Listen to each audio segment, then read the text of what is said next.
and good afternoon. Welcome to our 12 noon Eastern, 9 a.m. Pacific webinar. You're in the right place. And good news, your camera and microphone are intentionally in the mute position. And as we wait for people to enroll, everyone should be able to see our screen. If you need to, we would encourage you to ask questions, to chat with us. We want this to be an interactive dialogue. And because we have so many people joining, we're just going to wait another minute or so to get started. But you're in the right place. We're happy to have you today for our webinar on Zero Turnover is Possible. It's all about leadership. And again, we'll begin in about 30 seconds to a minute. So while we're waiting for people to join, this is Jim Gerson from CareStack. I want to encourage everyone here to use the Q&A feature. And if you're using a PC-based system with Zoom, it's going to be in the bottom of the Zoom platform. And you can ask your questions, and Dr. Etchison and Teresa will address them at the end of the program. If you're really brave and you want to raise your hand, we might be able to figure it out and actually open the microphone so you can ask questions of our presenter and facilitator. So I'm going to get started because I don't want to hold those who are on time hostage. Thank you again for joining our webinar today. This is Jim Gerson for CareStack. I'm joined by my colleague, Jeff Daly from Darby Dental, Teresa Duncan from Odyssey Management, and our featured speaker, Dr. Paul Etchison. So I'm going to turn it over real quick so Jeff Daly can give a quick introduction about Darby Dental. So Jeff, why don't you take the microphone, please, and go for it. Sure. Thanks so much for the introduction, and thanks everybody again for joining today's presentation. We're excited to partner once again with CareStack and Teresa from Odyssey Management and Dr. Etchison. I'm excited to learn a little bit of the perspective that Teresa and Dr. Etchison bring. I am a firm believer that business is all about the people, so excited for today's content. The 5-second shameless plug about Darby is what you may already know about Darby is that we partner with our customers to help keep the dental supply costs in their practices down. What a lot of practices are surprised to learn is that over the past 10 years or so, we've been really focused on building a suite of solutions that help resolve the challenges that our customers tell us they face on a daily basis. So today, those services include things like our partnership with CareStack, a full suite of IT services, mechanical equipment service, and a number of others. Finally, and maybe most salient, given what's happening in the world today, just a reminder that for our entire 70+ year history, all of our account managers have worked completely remotely with our customers. So that means no extra feet on the street and no extra machinations to try and manage in the practice. Our team of well-trained experts is 100% functional from the safety of their homes and standing by to help practices in any way that we possibly can. If you're interested in learning a little bit more about how we can help your practice, please definitely feel free to reach out to one of our account managers. That's our shameless plug for the day, and I'll turn it back to Jim. Jeff, thank you very much. Appreciate it. And I promise we're going to get into the academic component here in a moment. So a quick word about CareStack. And I know we're maybe not a brand name, but it's important to give some context to who we are. CareStack is a 100% cloud-based solution for the complete management of the dental practice. And we typically work with two types of clients. The first is the dental practice that really wants to offer a contact-free experience for patients and staff as they've reopened. And they see technologies enabling that and just don't know how to get there. They need some help. The second type of practice we work with is the one that's unfortunately grown frustrated and is struggling with a multitude of software subscriptions that it takes to run a contemporary dental practice. One for reminders, one for charting, another one for online appointment booking, another one for curbside check-in. The list goes on. And the principals of these businesses are suffering from sleepless nights and aggravation related to managing all these different subscriptions. So if you fall into one of these two buckets, please reach out to us. We are going to have a quick 3 to 4 minute demo at the end of this program. So if you want to remain on and learn a little bit more about CareStack in a safe, format where you're not being hotboxed by one person, please stay tuned for that at the end. So without further ado, I'm going to turn it over to our moderator today, Teresa Duncan. Please take the floor. Thanks so much, Jim, and welcome back to our Getting Back in the Swing of Things webinar series. We've got a couple under our belt already. We have Angela Sullivan who's spoken, and we've actually got a couple coming up. Lynn Leggett was also part of that, and then also we have GG Consulting, Jerry Gottlieb coming up, and then also Amal from Patient Prism. So look for those notifications in your inbox to sign up for those. I am Teresa with Odyssey Management, and I have been your moderator for all of these and these webinar sessions, and I'm really excited to bring Paul Etchison here today.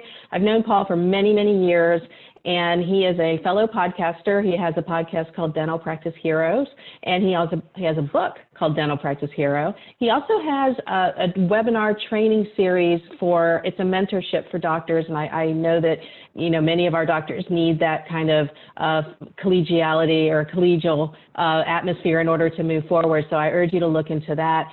Paul is, he's out of the Chicago area, and he's a fellow of both the AGD and the International Congress of Oral Implantologists. He is just one of those people that's fun to talk about, and I am super impressed with how he runs his team, which is why this was a no-brainer for me on who to ask regarding leadership and turnover in the team. So Paul, after that really long and lengthy intro, I'm super excited to welcome you to the webinar series. The floor is yours.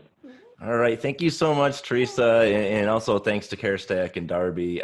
Really happy to present on this stuff. This is like my jam, like leadership. And I know that's like that all encompassing. Oh, I've heard about this before. Oh, I've done this. I want you to, I'm going to show you some different ideas, and I'm going to show you some things that I'm doing in my practice. And I'm not trying to like brag, but I'm telling you that like where the rubber meets the road, these are things that I'm doing, and my results show that it works. And I think they're very easy to do, and it's just a few little concepts here, but I know you can take this back to your practice and implement it right away. Now, if you're not a leader at your practice, you will still benefit from this, because these are just overall, these are people skills. These are things that make you work better in teams, things that make you collaborate better. So even if you're not the leader at your practice, you can try some of these ideas, maybe talk to the leaders, or maybe you could try some of these ideas and become a leader at your practice. But no matter what it is, I think everybody can benefit from this material. So like Teresa said, I mean, here's my email address, dentalpracticeheroes@gmail.com. Feel free to email me anytime. Dentalpracticeheroes.com, that's my podcast website. Also, it's on iTunes, just like everywhere else that you can listen to a podcast. Dental Business Mentor, this is our 185 videos on dental practice management. If you are wondering about how do I run the business of the practice, how do I create the culture, the people, do patient experience, phone skills training, team or videos for the team, that's all on dentalbusinessmentor.com. And then my two Instagrams. So Dr.Paul Etchison, I'd appreciate if everybody follows that. I'm like just past 1,000 followers, which I got really excited about until like my babysitter said that she's got more followers than me. So if I could get some more followers, it's always good. But I actually just hired an Instagram coach to help me create some content. I'm trying to brand myself as the cosmetic person in the Chicagoland area. So if you want to watch that happen, please follow that. So, okay, this is my team. We're a big team. There's 23 people in this photo. We took this photo of April 2019. Now, fast forward a year, and we haven't taken a team picture this year because I'm worried that we're gonna post it on the internet and someone's gonna go on there and say, oh, you're not social distancing. So we haven't taken a new team picture, but believe it or not, there are 10 people on my team missing from this picture. And everybody in that picture is still on my team. And every year we did a startup. So we did a startup in 2012. And every year in April at like the anniversary of our startup, we went and we took another team picture. And what's cool is if I line up all my team pictures from every year, you will always see that we grew, but you will always see the same people in the next picture. And this is what I mean about zero turnover. It sounds like pie in the sky, like it's not even real, but honestly, I'm doing it. I've done it for over 8 years. I have not had a single employee leave. I have one person, and she went to nursing school and she became a nurse, and I'm happy for her. And I don't count that because that's not the turnover that's bad. That's people moving on with their lives, and we're happy when people do that. But it's hard when you have turnover. You know, it hurts the practice. It hurts the practice in a lot of ways, because when we start having turnover, we got to think about all the things it's costing us. Okay, there's a monetary cost to it. When we have to hire somebody, when we have to put out an ad on Indeed or Dental Post or something like that, it costs money. We also lose productivity. We might have a busy front end staff because they're short staffed, and then they don't really present the treatment plan as well, or they don't answer the phone. We could have converted a new patient in our office. So there's a lot of costs in there. It's hard to really put a finger on it, but it's big, right? It's a big cost. It hurts. What about the emotional cost? What about when the people on your team say, you know what, like Jenny left, like, why'd she leave? She's working somewhere else. Now, you know, they all keep in touch. She's working somewhere else. She says it's so much better than here. You know, how does that make the morale of the team feel when people are breaking up with the office to go do other things? Then you also lose the time, you know, training people. I'll tell you, when we hire front desk people, we always hire people that have experience, because the last thing I want to do is I want to hire somebody with no dental experience, invest all this training into them, all this time, and then they say, you know what, I tried it, I don't really like dental. You know, so there's a time, you lose productivity. And the last thing, it feels nasty. I mean, it's like you just got dumped. It's like when you hire somebody, you got your office, it's like your baby. You're like, here, play with my baby. And then they're like, I don't want to play with your baby anymore. I don't like your baby. So it doesn't feel good. So we want to minimize turnover as much as possible. And I think we can all agree with that. Now, when we grew up, when we had jobs, we had our people, our managers and stuff like that. And we think about, one day I'm going to be the boss and we're going to do the things my way, right? We're going to go and it's going to be great. I'm going to say what everyone's doing. Everyone's going to listen to me. And that's the kind of leadership that we're taught by our previous managers. And that's kind of this person on the top here. They're bossing around, they're pointing and say, move it this way, pull. But I want to teach you a different way to lead. So I want to teach you how to lead by influence. By influencing your team, getting them to buy into the vision of what you're doing and them to feel good about their jobs and them to be happy where they work. So it doesn't come down to like money and pay and benefits and stuff, because there's so many more intangibles that they have for working for you. And I want them to say that you're the best boss they ever had. But, you know, this fear-based leadership, you know, we're taught to like say, it's my practice. We're going to do it my way. And that feels good for our egos, but that doesn't get a very productive team. So I always say the analogy, you know, just because we have kids, it doesn't mean that we're good parents. We become parents when we have kids, but just because we have them doesn't mean we're good parents. And just because you're the owner of the practice or you're the leader, just because you manage people, it doesn't make you necessarily a good manager. We have to learn those things. And more times than not, we're often learning them by experience. And sometimes we get it right. Sometimes we get it wrong. And sometimes just unexpected things happen, right? We can't anticipate everything. And then we have to work through those issues. And sometimes you just have to like stand up in front of your team and say, hey, I'm sorry. I didn't really handle that really well. It's the first time I've ever had to deal with something like that. So like one point, there's nothing wrong with saying sorry. We should always be the first to admit that. But my main point is that we're always learning, you know, we're always becoming better. So when we think about our offices, we have to think about what kind of leader do we want to be? Do you want to be feared, you know, someone that's bossing around, like people get in trouble, or do we really want to be loved? And I love this slide from The Office, is would I rather be feared or loved? That's easy. Both. I want people to be afraid of how much they love me. This is what we want, okay? But most of us will lead with fear. And that leads to turnover. So what does no turnover look like? What would it be like to have a team with no turnover? This is my office. We get team members that are committed to the growth and the common goals of the office. They are there. They have been there. They have seen our growth. They know where we're going. They know what we're doing. They're bought into the vision. They like it. All of our new hires were for growth. So when we hire people, it's to grow our practice.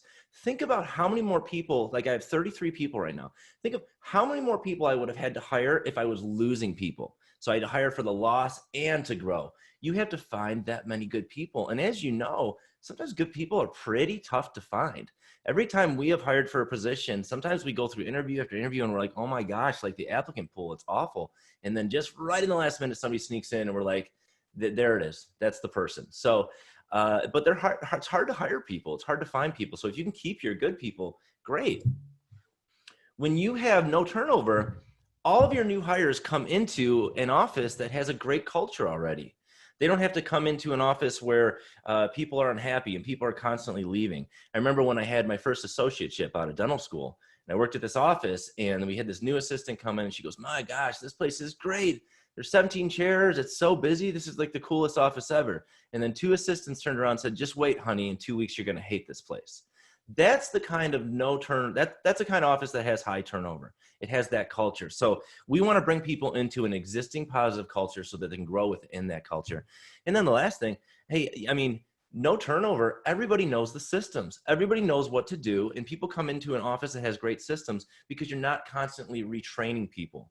They say, like, if you had say you have one good front desk person and you lose like all the rest, as you bring people in, that one front desk person is trying to answer the phones and take care of the insurance and do all these things. All the while, they should be training the new people, but they just don't have the time. So it just kind of snowballs out of control, which is the picture here on the right. So if we want an efficient, positive energy, high functioning practice, no turnover is part of it. So how do we do it? So first, we're going to create a vision that people can wrap their minds and hearts around. This is not your average mission statement. I'm going to show you how this is different, okay? We're going to create an environment that feels safe, and put safe in quotes. So I'm going to talk about why that's important just for, human need, but also for a great workplace. We're going to create a workplace that gives control to the team. We want the team to be in control. We want them to use their brains and like their jobs. We're going to create a thank you culture so that they feel appreciated. And the last thing we're going to do is we're going to communicate all these things. So I'm going to tell you how to do all this stuff. I'm going to show you in as little time as possible. I'm going to really pound through this, but you're going to get a lot out of this. I know it. So I want you to think about your previous employers, your teachers, your coaches. Which ones do you remember? Which ones are like, man, my favorite teacher, man, my boss was so good. Those are the people that inspire you. Those are the people that you trust, you feel connected to, you're inspired by them. They don't make you feel stupid. They help you grow. Okay, think about your bad bosses you've had, like some high school jobs. Maybe you worked in fast food or something like that. You probably don't even remember that person's name. All that you remember is that person was a jerk. So don't be that boss. Don't be the Lumbergh here. So we don't want to be the average boss. We're fear-based. We make people feel dumb. We lead with a title. I am the boss. Me, me, me, me. Our top 1% of our offices, these are the things we're going to go through. We're going to go through accountability, vision, safety, control, gratitude, and communication. We're going to get through all these things in 27 minutes. Are you ready? Let's rock and roll. Cool. First, we're going to talk about accountability. What does that mean in the office? If anyone knows who this is Jocko Willink. He's a Navy 6 SEAL team guy, wrote a book. He's a speaker. He wrote a book called Extreme Ownership. And the idea behind this book is that extreme ownership means that you as the owner, as a leader, own everything that happens in the office. So you drop the ball for a patient, you screw something up with an insurance claim, you don't collect money, you send somebody to collections, somebody's upset, all these things, it's your fault because you're the leader. In his book, he says, the best leaders don't just take responsibility for their job, they take extreme ownership of everything that impacts their mission. There are no bad teams, there are only bad leaders. So if you feel like, man, I just wish I had a better team, or you know what, Etch, if I had a team like yours, I could do what you do. I'm telling you, it starts at the top. In every single team, every office that I know that's just killing it has an awesome person on the top that's portraying these things, that's accountable for everything in the office. So let's talk about locus of control. What does this mean, the locus of control? This means is somebody's like psychological view. They're just saying, can I control the things that happen in my life? So if you have an internal locus of control, you say, I'm in control. I make things happen. Things are my fault when they don't happen the way I want. And having an external locus of control is like that victim, like, oh, I can't, corporate's taken over. The insurance reimbursements are too slow. I can't find good people. So when you have that external locus of control where you're blaming everything, you're powerless. You are a victim and you have no power to change it. When you have that internal locus of control, as in the extreme ownership example, this is my fault. I'm going to take care of it. I am responsible. I always like to say it just, even if you think something's not your fault, really you need to think, this is not my fault, but this is my responsibility. That's what extreme ownership is. So there's a study that showed that kids, if they have that internal locus of control, they're less vulnerable to depression, they do better in school, they deal better with stress, they're more actively finding solutions, they're more satisfied with their jobs because they're in control. And it's all a mental shift that you need to do. So for example, if say you rung by your front desk and someone's answering the phone and they're really rude, you know, oh man, whose fault is that? Man, I gotta fire her or him or her. They're not good at their job. No, that's your fault. That's your fault because one, you didn't provide the training. Two, maybe they're in the wrong seat in the building. Maybe they need to be in insurance or more back office sort of stuff. Or you know, three, I mean, you hired them, you picked them, right? Who's responsible for that? So when you look at it that way, you can do something about it. So have that locus of control, lead by example, and your team will pick up on that. Okay. Now let's talk about the vision. How can we do a vision that really gets the team inspired and motivated? So 3 things. We're going to make it important. Okay. We're going to make it matter, and we're going to convey this to the team. We're also going to make it for everyone.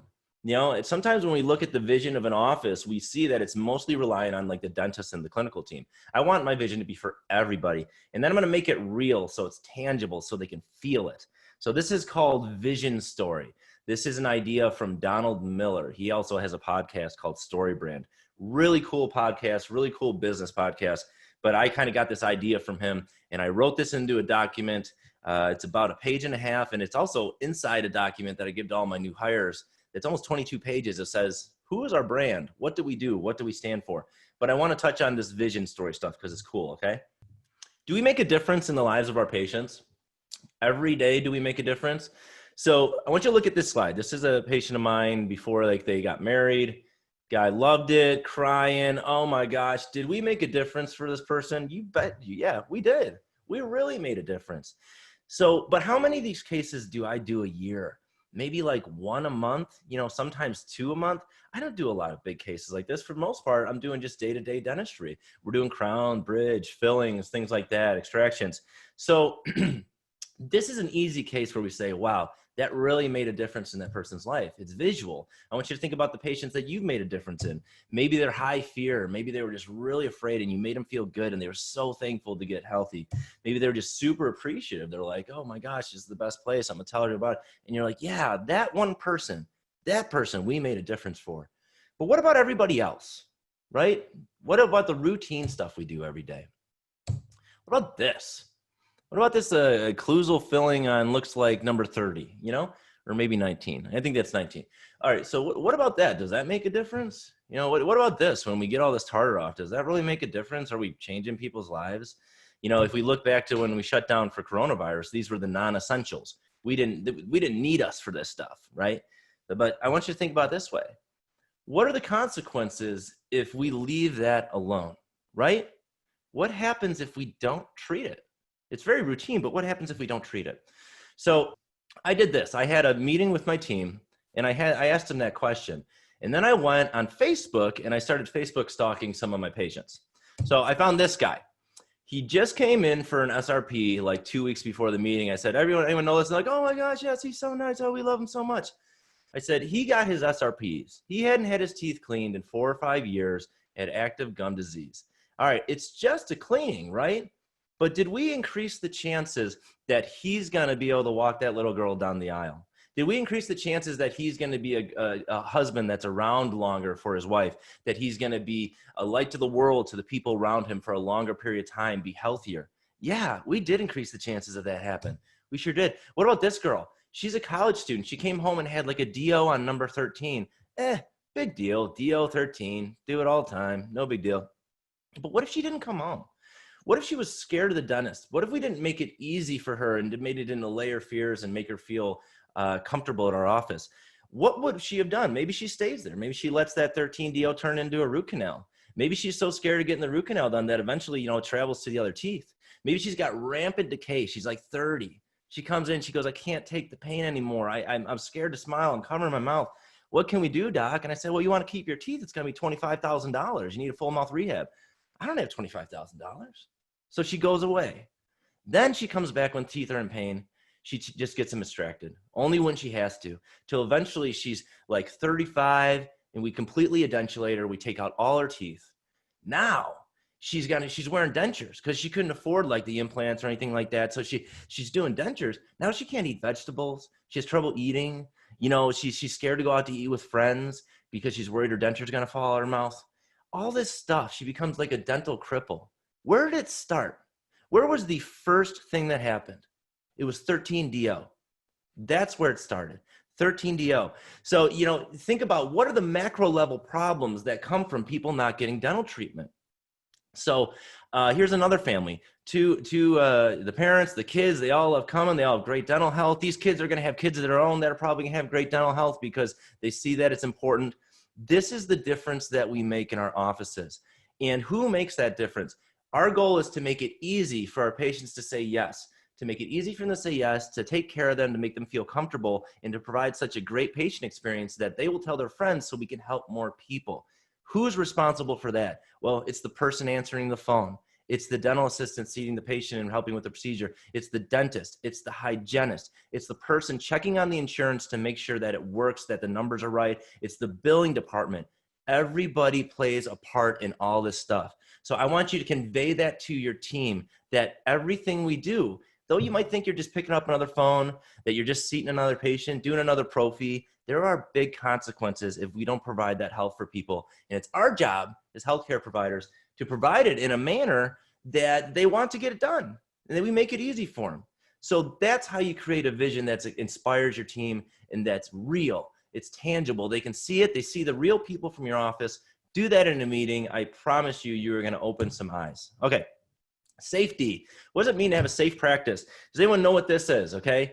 This is a monster from the movie A Quiet Place. I don't know if you've ever seen this, but essentially what it is that we've got a quiet place. We've got these aliens, they take over the earth, and what they do is, you know, they're blind. They can't see, but if you make any noise, they're going to come and kill you. They'll find you because they can hear really good. So I want you to think about what it would be like to live in a world like that, knowing that if you like walked and knocked over something on a table, or if you know, you sneezed, that you could die immediately. These things come quick. That'd be pretty stressful, right? So that what we'd have to do is we just be quiet. We don't say anything. That's the only way to feel safe. But safety is important, okay? Safety is very important for us as humans. We have to feel safe. Otherwise, we're on edge. We're stressed out. But what does this mean for our practices?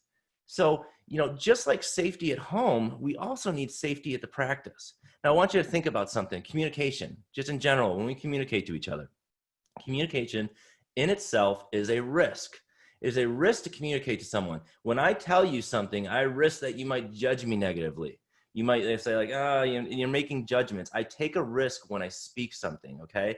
So when I coach somebody, I'm taking a risk. It's risky. There's an idea called psychological safety. This is from Amy Edmondson. She's like a business professor at Harvard. She did all these cool studies. I won't get into the studies, but they're really cool. But it means that it's the belief we will not be punished or humiliated for speaking up with ideas, questions, concerns, or mistakes. So believing that we can talk. Now, in the movie, to feel safe, we have to be quiet, right? Because our life depends on it. But what about our practices? What if we're in a meeting and we don't want to appear like ignorant or stupid or disruptive, or we don't want to appear incompetent? You know, in the movie, the easiest way to stay safe is to be quiet. But if we're a team member in a meeting and we're worried about those things, we're worried about taking that risk, the easiest way to mitigate that risk is just to stay quiet, just like the movie. Just don't say anything. Don't contribute anything. But when we stay quiet, what we're doing is we're robbing our teams of the ability to collaborate, to grow our practices, to come up with better systems, to work together better as a team. You know, so we need to contribute and we need to feel safe doing it. The problem is that silence, like when somebody doesn't speak up, it's invisible. You'll never know it. You'll never know that your practice is a quiet place where people are scared to speak until then one day, like one of your best team members puts in their 2 weeks notice and you're like, I can't believe you're leaving. Are you serious? Like, I thought you loved it here. And then they'll make something up and they're like, oh yeah, this came up, you know, I'm just thinking about doing this. And they'll give you some BS reason because you've taught them not to be honest with you. So that's how a quiet place would show up. How do we create the quiet place? Because we don't want that. We criticize, we micromanage, we look over every single thing that people are doing. We get on people when they make mistakes, like, oh, why do you keep doing that? I thought we talked about this. You know, Sally, I thought we talked about this. You're still doing it. What's your problem? Another way is we have unclear expectations. We don't set the expectations of what we want out of people, so they can never meet our expectations. We're always disappointed. We have team members that will bring things up with us and we get defensive. What are you talking about? That didn't happen. No, that wasn't my fault. Are you nuts? You know, we get defensive. We rather than listening to their input and trying to address it and accepting that there might be two sides and two perspectives to every story, we just defend ourselves because we want to be right. We want to let everyone know that we're right. We finger point. You know, we got a lab case. It didn't go out. The patient's in the chair. Their lab case isn't here. Who did that? Who's the assistant on that? I want to talk to her right now. Get her in my office. I want to talk to her. Like, rather than just saying, hey, this happened. What can we do so it doesn't happen again? And also, like, you know, the quiet place comes from silence. Everything is top down. You are setting by example. When you lead in silence, meaning like you don't talk to your team, you don't sit down and ask them things, you know, you don't kind of probe them for questions and input, that causes a kind of silent place. And when we do that, you know, our team, they feel they're in fear, and then they armor up, and then they do the bare minimum, the very bare minimum to stay out of trouble. And that's not going to be a very productive team. So how do we build psychological safety? First, we do framing. We project the vision. Everyone needs to know on your team that failure is not only expected, it's okay. It's always going to be okay. I have a saying in my office called grace over guilt. We will offer grace. We will not make you feel guilty. If you bring something that might be a little bit risky, emotionally risky, like, hey, I don't understand this. Hey, I don't agree with how we're doing things. Hey, I need more training in this. I really dropped the ball on a patient. We need to give you grace. All right. We also, like, another thing we say is a culture of coachability. We also want to say, yeah, everybody can be coached. We can coach each other. We cannot get defensive when we're being coached. All right. The other way is participation. You've got to model it. You've got to be vulnerable as the leader. You need to say, hey guys, I screwed up. Hey guys, I don't have all the answers. I need your help. And then you need to ask questions, and you got to listen. You got to take people in your office and say, hey, how are things going here? Be honest with me. I just really want to know how things are going for you. What frustrates you is your job. If there's anything we could change about your job, what would it be? How am I doing as a leader? Oh, you're doing fine, doc. No, really, what is something I can work on? No, you don't have to work on anything. No, really, give me one thing. I want to be a better leader. I want to be a better boss to you. What can I work on? So you keep asking, you keep listening. Now, the most important thing ever, and this is the biggest way we're going to kill psychological safety at our office, is we need to respond productively. When somebody takes that risk in a meeting, even if like inside you're like, oh, I can't believe they said that, you got to thank them. Say, thank you so much for bringing that up. I'm so glad that you brought that up. That's a great point. Let's discuss this. You don't get defensive. And then we blame. Stop blaming people. Who cares who dropped the ball? How can we work together as a team, collaborate, and come up with a way so that we can fix it so that never, ever happens again? So stop blaming. You got to set that example. That's the hardest part. Think about trust, okay? Trust is like you can break it in an instance. You can just, nobody, 1 second, so you're trusted, and then you do something and nobody trusts you. Psychological safety is the same way. You can't just walk in the office and go, all right, guys, it's Monday. We're a safe place. Let's start talking about feelings. You guys ready? No, you need to build it. Conversation by conversation, build it. Build that trust. All right, next, control. You know, we want our team to feel control. Who is this? All right, this is Captain Richard Phillips. If you guys ever saw that movie, it was actually on TV like last week. It was really, really cool movie.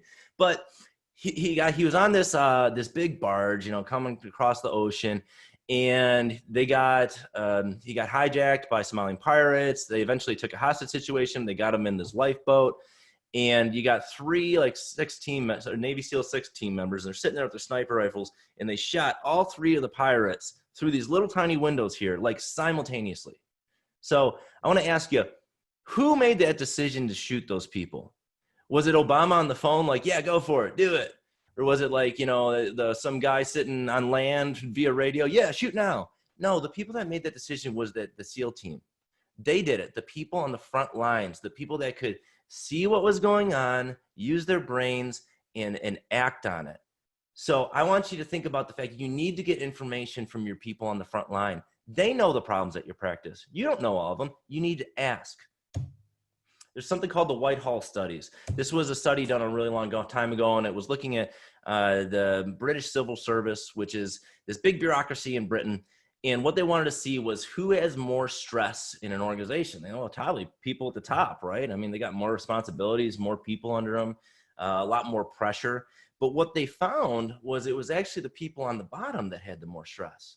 And they went back and they looked at it and they said, what's that about? That doesn't make any sense. So after they probed some more and did some more research, they found out that it was a lack of control. That people, the less control you have, the more stressful of a situation it is. Now think back to that locus of control thing we were talking about earlier, right? The people with the internal locus of control, they say, I control my destiny, I can control things. They have less stress. But the people that are the victims, oh, the insurance companies, oh, my staff, oh gosh, those people, all right, they have more stress. So, we got the micromanagement where we're going over every detail with our team. We're telling people what to do. We've got these unrealistic expectations because we're not communicating. We don't trust our team. We don't trust them, so they don't really have control. Anyone the answer person, right? Who's the answer person at their office? If you're the answer person at your office, one thing that you should do, you want to stop that job because that job really stinks. You're trying to do this, somebody asks you this. You try to do this, somebody asks you another thing. When somebody says, hey, doc, this happened, what should we do? I just turn that around and I go, I don't know, what do you think we should do? I don't know. That's why I asked you. Okay, well, what do you think I would do? I don't know. That's why I'm asking. But what do you think I would do? And they say, well, I don't know. You'd probably do this. Is that what you would do? And you go, I don't know. Why don't we just do that if you think that's what we should do? Be gone. All right. You start doing that for 3 weeks. Watch how many questions you start getting because your team's going to say, you know what? He trusts me. 2, he's not going to give me a good answer. So people have brains. They want to use them. And when you can set the expectations at your office, when you can say, this is how we do things. This is the goal we are striving for. I don't care how you do it, but this is our goal. I trust you guys. I want you to use your brain. I can't do this anymore. I don't have the bandwidth for it. I need you guys to take some leadership and just go and run with it. And you know what? If you screw it up, we're going to talk about it as a team and we're going to come up with a solution. We're still going to offer grace over guilt, right? So give your team the control that they want.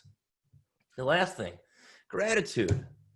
All right. Does anyone know what this book is? How Full is Your Bucket? My daughter's got this book. Somebody bought this for her. And pretty much there's this guy, Felix. Look at this picture here. And he's walking around. His grandpa tells him a story about how everybody's got a bucket above their head. And, how they're feeling. If they're happy, their bucket's full. If they're not feeling good, see this guy, oh, man, I dropped my papers. He's got to pick them up. Look, oh, his bucket really tipped over there. So Felix goes around realizing that, this person, like, no one wants to play with me. My bucket's not full. Felix goes around realizing that, when he fills other people's buckets, they feel good. But when he fills other people's buckets, it also fills his own bucket. So when you're nice to people, you feel good. And when your bucket is full, you can fill more buckets because you have more than enough to spare. So how full is your bucket at the office? And 2, who's the number 1 main bucket emptier at the office? It's probably the doctor.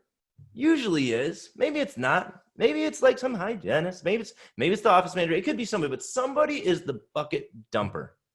So I want to say, I want to tell my office, I want to say, hey, look at this, guys. I want to fill each other's buckets. And I want you guys to fill everyone else's buckets. We need to fill the buckets of our patients. And we can only do that if our buckets are full. So one thing I do, if you want to, just a practical tidbit, I made a little chart. I put initials of every team member on there. And then I just check it when I fill their bucket. I will make sure that I will give someone a compliment if someone's doing, hey, that was a really good procedure. Hey, I was listening on the phone. That sounded awesome the way you were talking on the phone. Things like that. Because if you do it like a checklist like that, you're going to realize as the doc, you probably don't fill the buckets of your front end team as much as you should. So that's just a way of getting systematic about it. But fill them buckets, right? All right. Here is my daughter's 5th birthday. Now, my wife goes crazy for this stuff. You got to have the sweets table. It's got to match the cake, and it's got to match the balloons, and everything's got to match. And it's this big thing. It's this big extravaganza. Now, we go all out for our kids' birthdays, right? So we want to know how, because we love them so damn much. We want to go all out for them. But then, you know, the other 364 days of the year, I don't even tell my daughter I love her because she knows how much I love her. Look at the birthday. Why should I ever have to tell her that I love her? I don't have to make her feel loved. She should know I did this birthday thing for her. Come on, right? Now that sounds ludicrous, right? That doesn't even sound real, but that's what we do with our teams. We do a once a year review where we say, hey, you're doing a really good job. And then they go off and 364 other days, we go, oh, they know I appreciate them. They do. I don't need to tell them. You do need to tell them, okay? Just like you tell your kids you love them over and over because you want them to feel it, you expressing it, you need to express that gratitude to your team. So I started this thing at my office. Hey, we're gonna do a thank you culture. And I think, have you guys noticed how much I thank you at the end of the day? I thank you for that. They're like, oh yeah, you do that. And then I came back at another meeting and said, you know what? I noticed you guys noticed this, but I noticed that you guys don't thank each other. This has got to go everywhere, guys. We need to appreciate each other. And you know what? I need it sometimes, okay? I don't need it all the time, but it'd be nice if somebody let me know some appreciation. And I could tell you that changes the whole dynamic at the office. So there's this Boston College study, and it literally said that 22% of employees will disengage if they're criticized over there, publicly. If you go and you criticize them in front of your team, they're gonna disengage. 1 out of 5 will. But how many do you think will disengage if they're not ever recognized? 40%. So it is worse to stay silent and not thank your team than it is to call out a team member in front of your whole team. So think about that. All right, last part, communication. All right, every single issue that you will have at your office that is people related will be right on the foundation of the communication. If we think about accountability, how are we communicating extreme ownership? We talk about the vision. How are we inspiring our team via communication? Safety. How are we responding when our team says things, when they take that interpersonal risk? It's all about communication. Control. We want to communicate to our team that we trust them, we believe in them, that they can do things without asking us. Gratitude. We're communicating our appreciation. So everything lynches on communication. That's how you run a great office. You need to sit there. You need to have one-on-one meetings with your team and bring them in the office and go, hey, like, how do you like your job? I really want to know. You got to probe them. You got to have department meetings. You got to meet with people and have healthy discussion. Because the thing is, if you don't want anyone to leave, you need to find out what the issues are. And you can't find out the issues if you're not asking and communicating with your team. All right, one more thing. This is my team, okay? And I talked about zero turnover. I told you that there was 10 people missing from this team, right? 10 people missing. Now, we still have a bigger team, but these 5 in the front, these are my original 5. So I still have them. They're still on my team. I can't wait to take our next team picture and have 33 people on there because that's just going to be awesome. But I want you to know that every single person on my team, they feel totally comfortable. They feel empowered. They're behind the mission. They want to take that baton. They want to run with it because they know if they drop it, that it's going to be okay. We're going to talk about it. We're going to talk about what happened and we're going to work through it. But a lot of people have this team where nobody wants to grab that baton. People are scared. They get that baton. 1, they don't know what to do with it. 2, they're scared if they drop it. 3, they don't want to stand out. They don't want to take a risk.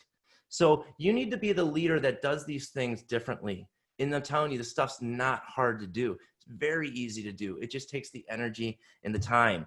Okay, that's the end of my presentation. Here's all my information. I hope someone reaches out to me. I hope you found that valuable. I know if you do that, and if you get one thing, meet with your team and start talking to them. That's going to change your practice like you wouldn't believe. So I'm going to stop there. If anyone has any questions, I think we'll just open it up to that. Okay, what we'll do is wait for any Q&A to come in, but I want to thank you, Paul. My goodness, this was, I wanted you to actually keep going. So one thing first, your team, I need to come work for you because you have like the fountain of youth going on at your team. They look great. You need to let them know they look great. Yeah, I get that a lot. One quick question, and I want to bring in Dan, who's my favorite CareStack tech dude. So we'll do that in a second. But I have questions. You laid out a really good game plan, but what if somebody was listening and realized, okay, I recognize myself in this, that I need to do this, this, and this, but that's a lot. What's the one thing that they can start with? I would say the one thing is, the most important thing I think is the psychological safety component.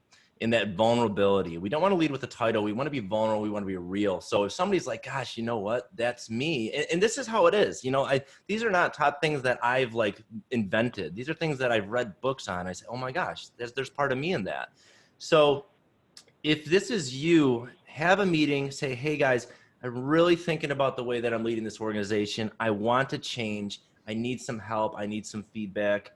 I want this to be a safe place, convey the idea of the safety, and say, you know what, I just got to say, I just had a big realization this weekend, and I'm sorry. I want to be better, but I need your help to be better. Just that honesty, that just, hey, like level with me, and then start having meetings, those one-on-one meetings, and just ask for that feedback. What can I do better as a leader? How can I be a better boss to you? Please let me know. I promise this is a safe place. I'm not going to get upset. And once you open that up, like it just takes off when people feel comfortable bringing you anything and talking to you about it. So that's how I would say, just be that vulnerable, apologize, and move forward. But then always have that in mind on how do you respond when things happen in the future? Because like I said, it's like trust. You can build that safety. It takes a while. You go back and you choose somebody out in front of the whole team, that safety is lost. So all that work you just did is broken.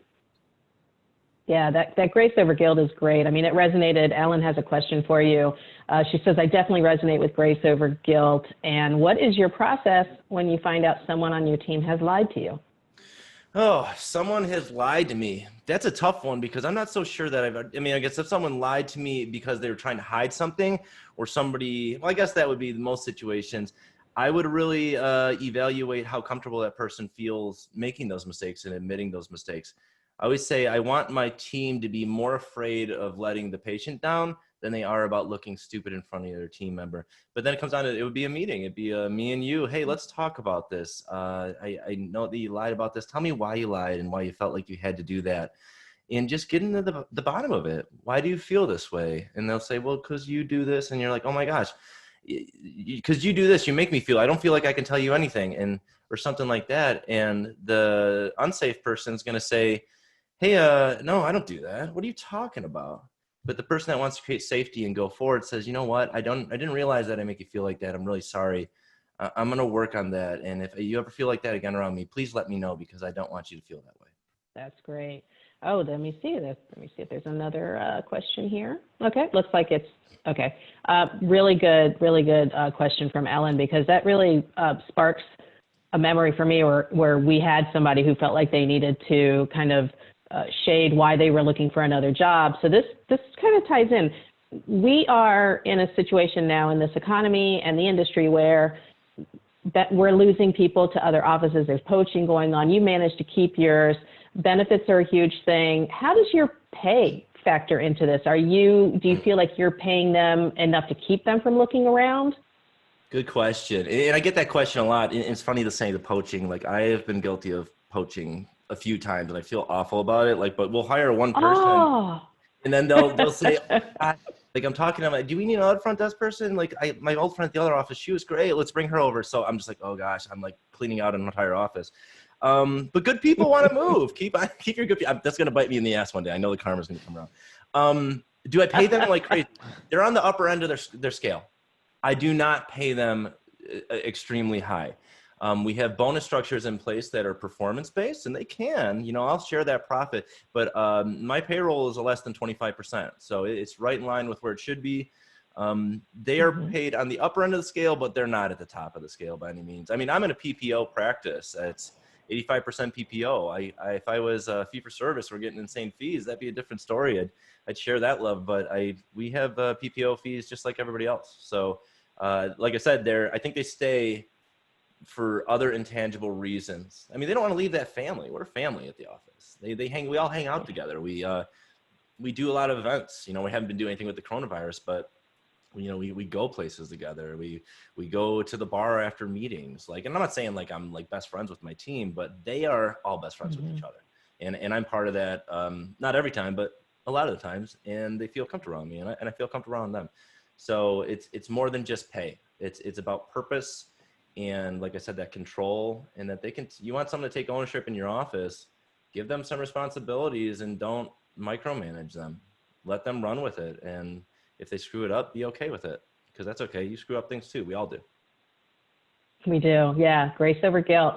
So listeners, if you've if you really like Paul's style, I highly recommend his podcast because it's quick quips like this and really good nuggets, and his book is full of them. So please check that out. It's on Amazon, and if the video series is anything like the book, you should be full of subscribers. So I wish you luck with that. And definitely everybody connect with Paul on IG, the podcast, and you know, he's been on my podcast, I've been on his, you can look for those.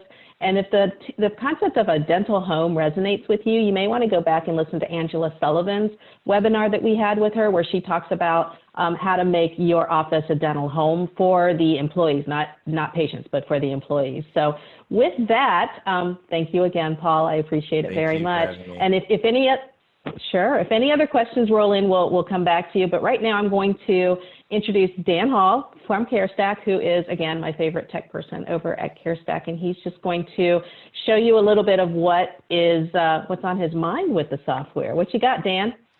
Thank you for the introduction, Teresa. I appreciate it. Yeah, I'm going to jump in. Let me just share my screen here. Let me know when you can see my screen, Teresa. Got it. Perfect. So, you know, at CareStack, we're big believers, like Paul was saying, and to empower the team, right? So we built a platform that's going to put tools in front of them so they can take action, make their job a little easier so it's not buried 5-6 levels down in some report when they need to fill the schedule and automate some stuff to help them in their day-to-day inside the office. So off of a lot of feedback from our end users, we have the CareStack home screen. Some people call it the huddle, where we're going to see what's on the schedule for the day from a high level. We still have our regular schedule view, but this is a space where we can come in and quickly see, you know, what's the status of the appointment, what type of production, which room and which provider will be seeing them, and then, you know, easily highlight some items for me. Like I can see Jim at the top here. My coworker is coming in today. He's scheduled. He's got a balance. I'm here, Dan. I'm coming to the practice. I'm just outside the door. Perfect. So if I'm texting back and forth with Jim, I'm probably going to send him a message here to take care of this $240 bill. So I can quickly pull this up. It's going to pull the $240 from his ledger. I can send him a text message. Jim can pay this in the parking lot. Like you had said a while back, Teresa, you know, everybody feels like we all have cooties these days.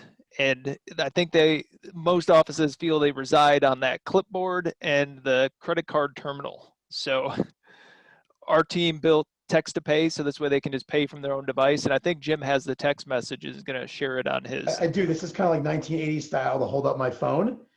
But yes. It's not the phone part, but actually, you know, up to the camera. But here's the text message from Dan's practice, Bright Smiles South. So I received it.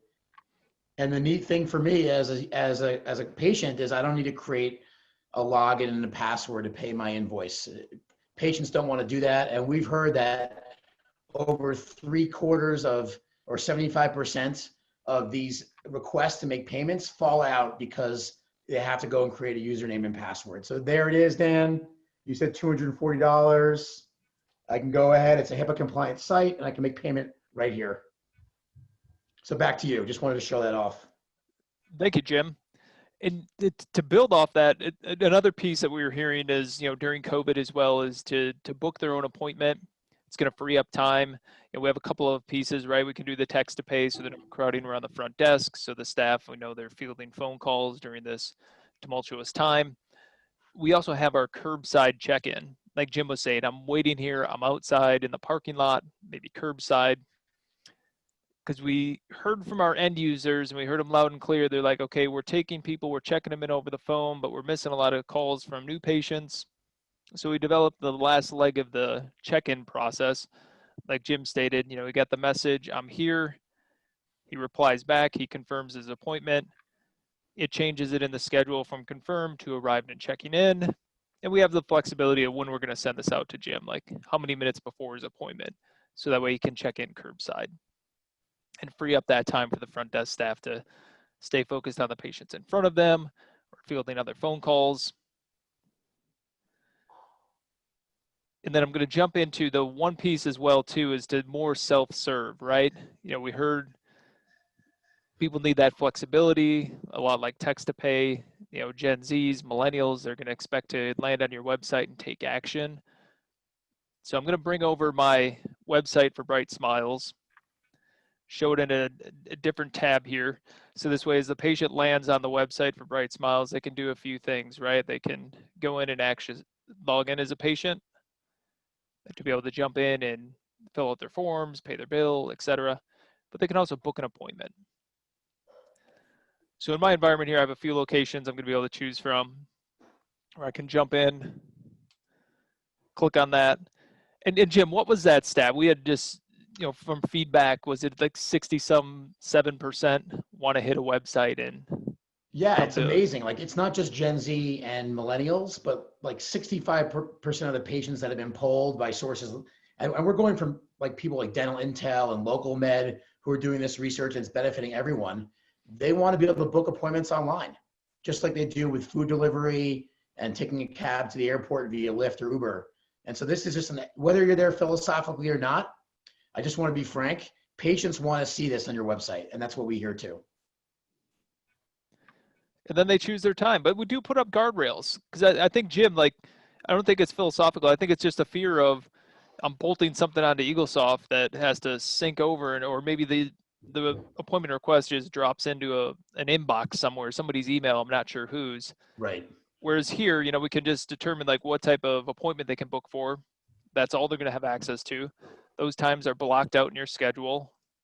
They choose the time, input their information. It's going to drop into the schedule, and it's bi-directional too. So if Bill or Susie at the front desk schedules that time, it's going to be removed from the website as well. So I'm going to pause there. Give Teresa an opportunity to see if there were any other questions that came in regarding polls or potentially anything during this short conversation on CareStack. I don't see any questions, but I do want to mention that I just scheduled my vet visits for 2 of my dogs, and I know them. I used to work with them, but Right. I still wanted to do it online because I didn't want to call them. So I get it. I totally get it. And you're right, Jim. It's not just Gen Z. This is pretty much everyone. Yeah, thank you, Teresa, for speaking to that. Appreciate it. Dan, can you put your contact information in the chat feature, if that's all right? So if you want to learn more about CareStack, Dan is he's a Midwestern guy, not super aggressive, very low key. Reach out to Dan Hall, dhall@carestack.com. He's going to put in the chat feature there. For anyone who's attending today's webinar, CareStack is going to waive the first 3 months of subscription fees. And so I think it's really important. You can mention that if you reach out to Dan again and want to do a demo. If it's not a fit, we understand we're not a fit for everybody, but there are so many practices out there that are just frustrated and aggravated that they're acting like a dental IT firm. They've got to stack all these different invoices that come in every month. It's like death by subscription. And so we think we have a really compelling solution. And if you're willing to make that change off of your legacy software, give us the opportunity to be the right partner for you. So I want to shift gears here. Thank Dr. Paul Etchison. I thought that was a tremendous program. I picked up so many pearls, and I think it's really transferable to other industries. Like, my wife has a chiropractic practice. I'm going to make her watch this recording, Paul, I promise you, because I think it's so valuable in other businesses. So on behalf of CareStack and Darby, Teresa, thank you so much for moderating and facilitating today's program. Paul, thank you so much for delivering really a very relatable content for our clients and prospects and for everyone in the dental space. So we really enjoyed this. Everyone who's in attendance today is going to receive a link to this recording. And I'm sure, Paul, you'll make it available if you want on your website, if you feel open to doing that. And just want to thank everyone for their time today, and stay safe and healthy. Thank you, everybody. Take care, everyone.